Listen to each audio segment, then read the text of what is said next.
Exercise हम लोग आज पढ़ने जा रहे हैं 4। चैप्टर का नाम है द्विघात समीकरण। 4 इसलिए पढ़ रहे हैं कि बहुत पहले हम लोग 3 पढ़ चुके हैं। 3 में हम लोग का समीकरण था, समीकरण को पढ़ चुके हैं। जब समीकरण पढ़ चुके हैं तो अब पढ़ने की जरूरत नहीं है, भले वीडियो नहीं बना है अलग बात है। एक्सरसाइज 4 पढ़ना है। 4 का नाम है द्विघात समीकरण।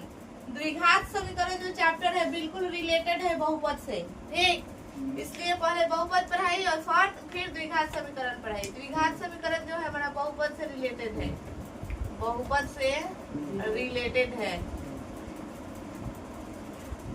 जो चीज बहुपद में पढ़ना है सेम वही कंडीशन द्विघात समीकरण का है, लेकिन एक चीज का अंतर होता है। बहुपद में भी चर अचर हम लोग समझे थे, चर और अचर, और इसमें भी चर और अचर को साथ में लेकर पढ़ना है। चर किसे कहते हैं, यानी कि ABCD का जितना लेटर होता है Z तक वो सब क्या है, चर।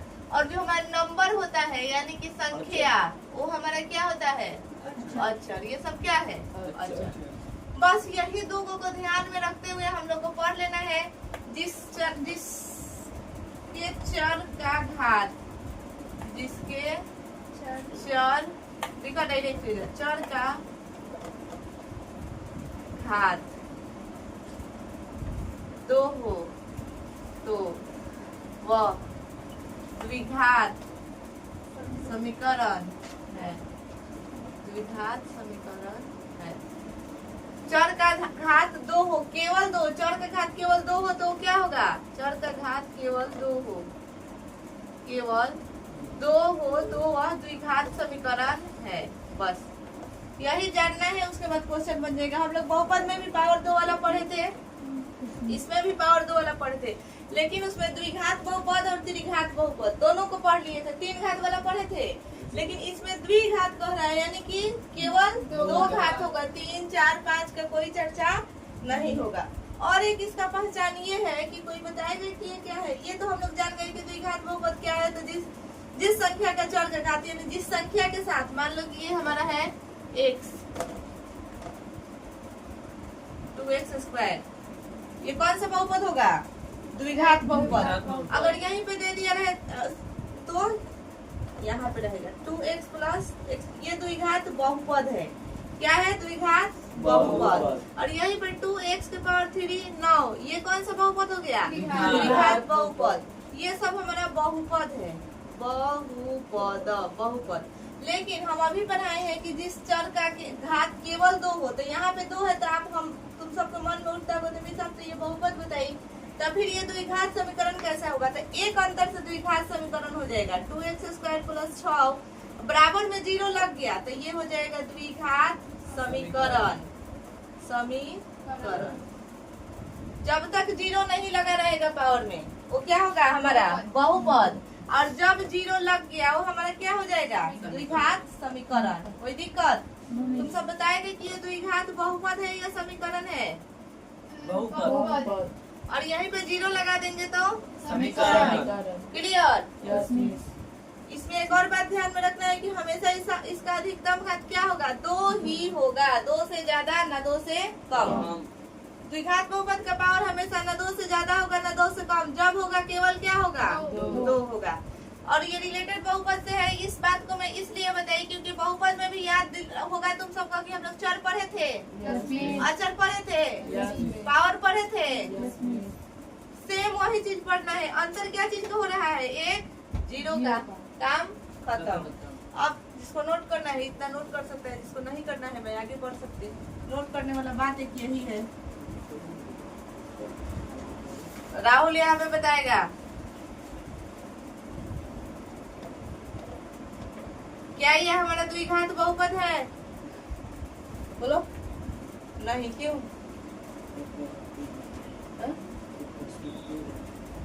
उसमें जोर से बोलो। 3 है मतलब कहाँ 3 है, पावर में 3, जिसका पावर 3 है, इसलिए हमारा क्या होगा, द्विघात बहुपद नहीं होगा। जिसका घात का मतलब क्या होता है, पावर। जिसका पावर 2 हो और बराबर में 0 लगा है वो सब द्विघात बहुपद है। लेकिन ये हमारा द्विघात समीकरण है। लेकिन ये द्विघात समीकरण नहीं है। पावर में जीरो तो लगा है, बराबर में जीरो तो लगा है, लेकिन यहाँ पे पावर क्या है? 3 है, इसलिए ये द्विघात समीकरण नहीं है। कोई दिक्कत?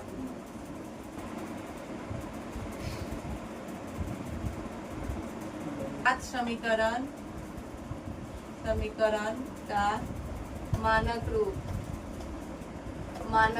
हम लोग उस टाइम भी पढ़े थे बहुपद में, इस टाइम भी हम लोग को पढ़ना है। द्विघात समीकरण का मानक रूप ax square plus bx plus c खाली पढ़े थे उसमें, लेकिन इस बार क्या पढ़ लेंगे? जीरो। ये हमारा द्विघात समीकरण का मानक रूप हो गया। ठीक, कोई दिक्कत? अब यहाँ पे तुम सबको बताना है कि कौन द्विघात समीकरण है, कौन द्विघात समीकरण नहीं है। इसी बात का दिक्कत है।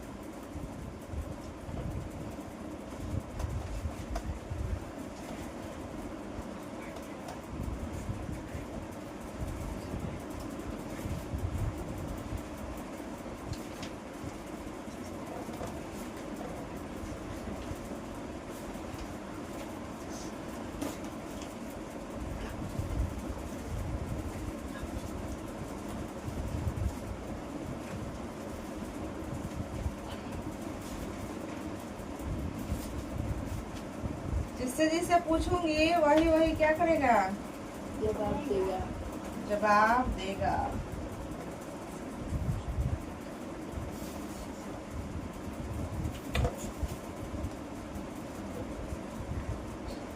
राहुल बताएगा। X square minus 3x plus 2 बराबर 0 द्विघात समीकरण है कि नहीं है? क्या लिखेंगे? यस।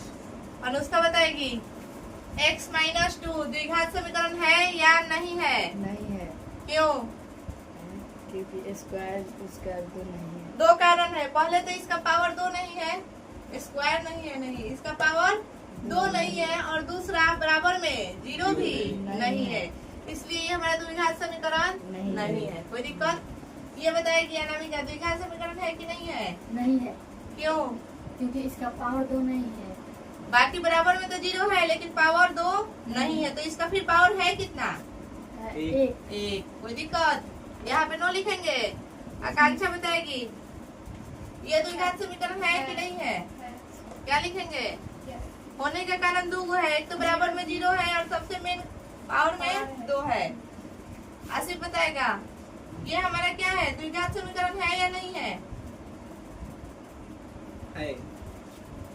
अब ये नहीं देखना है कि मिस ये तो इधर पहले एक्स स्क्वायर नहीं है, लास्ट में होगा तो हो जाएगा। सिर्फ पावर उसका मिल जाना चाहिए कितना?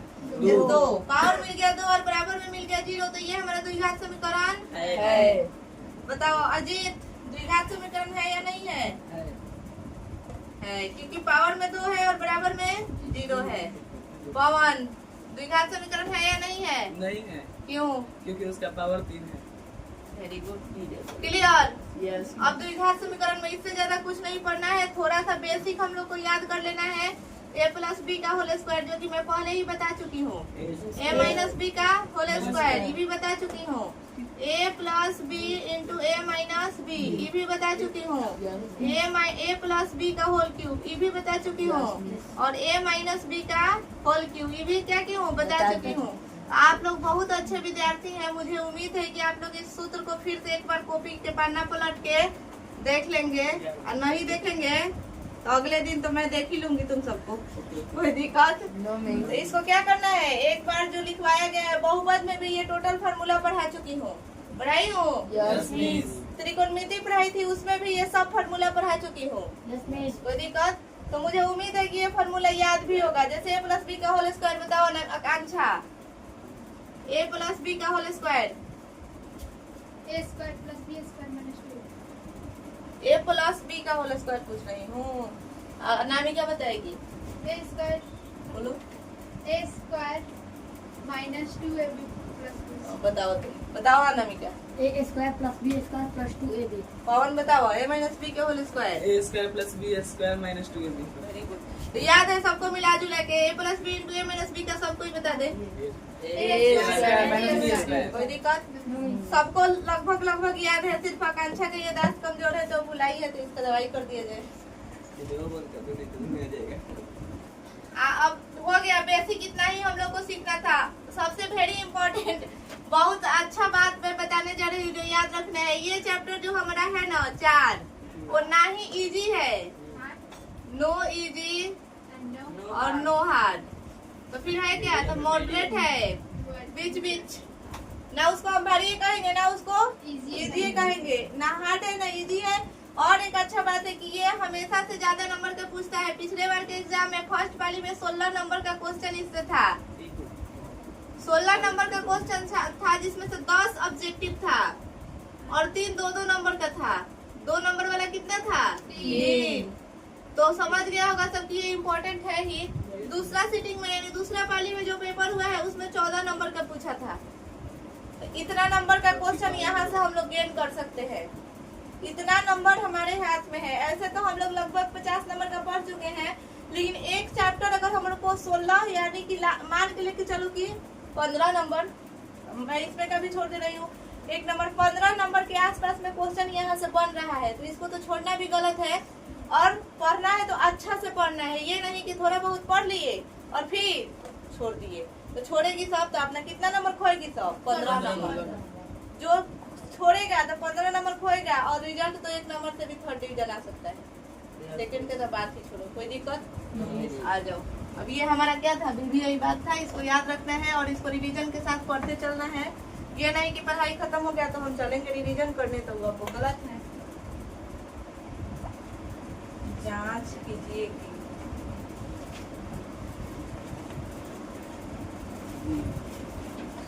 होमवर्क बनाना है, वीडियोस।